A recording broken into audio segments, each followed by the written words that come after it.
తెలుగు తేజం తిలక్ వర్మ పేరు దేశవ్యాప్తంగా మారుమోగిపోతోంది. ఆసియా కప్ ఫైనల్స్ లో ఒంటరి పోరాటం చేసి టీమిండియాను గెలిపించాడు హైదరాబాదీ కుర్రోడు. ఫైనల్స్ లో జోలు విదిలించాడు.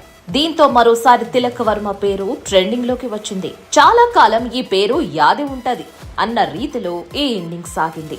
ఇక తిలక్ వర్మ బయోగ్రఫీ ఏంటి అని మరోసారి నెటిజన్లు సర్చ్ చేస్తున్నారు.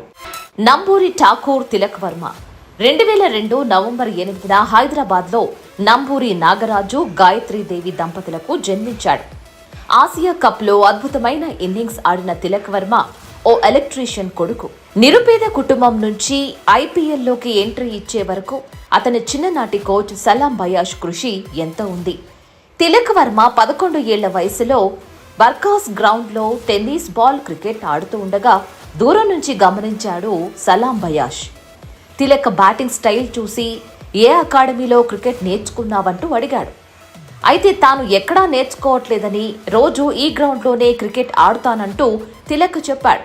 దీంతో వెంటనే తిలక్ తండ్రికి ఫోన్ చేసిన బయాష్ క్రికెట్ అకాడమీలో చేర్పించాలని కోరాడు. అయితే అకాడమీలో చేర్పించే డబ్బు లేకపోవడంతో నిరాకరించాడు. దీంతో కోచ్ సలాం బయాష్ తిలక్ వర్మ ఖర్చులన్నీ భరించాడు. ఆయనిచ్చిన ఈ ప్రోత్సాహంతోనే ఈ రోజు ఈ స్థాయికి చేరుకున్నాడు. తిలక్ వర్మను తన ఇంటికి తీసుకువెళ్లి ఫుడ్, వసతి కల్పించి ఆ క్రికెట్ నేర్పించి అత్యుత్తమంగా తీర్చిదిద్దాడు. తిలక్ వర్మ శిక్షణ పొందిన క్రికెట్ అకాడమీ హైదరాబాద్లోని లింగంపల్లిలో ఉంది. సలాం బయాష్ తన బైక్పై రోజు తీసుకువెళ్లి మళ్లీ తీసుకుని వచ్చేవాడు.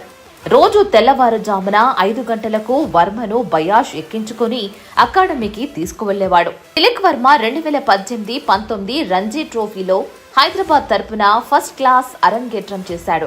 అండర్-19 ప్రపంచ కప్ 2020లో రన్నర్-అప్ గా నిలిచిన భారత జట్టులో సభ్యుడిగా ఉన్నాడు. 2022 జనవరి 31 నాటికి లిస్ట్ ఏలో 16 మ్యాచ్లు ఆడి 784 పరుగులు చేశాడు.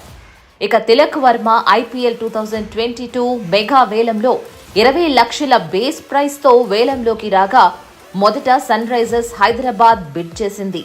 అనంతరం రాజస్థాన్ రాయల్స్ కూడా పోటీ పడడంతో తిలక్ వర్మ ధర 50 లక్షలు దాటింది. ఇక్కడ హైదరాబాద్ తప్పుకోగా రాజస్థాన్ కు పోటీగా చెన్నై సూపర్ కింగ్స్ వేలం రేసులోకి వచ్చింది.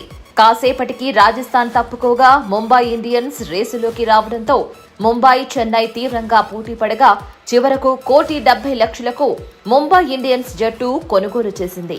ఇక అక్కడి నుంచి వెనుదిరిగి చూసుకోలేదు. టీమిండియాలో చోటు దక్కించుకొని తన సత్తా ఏంటో చూపించాడు.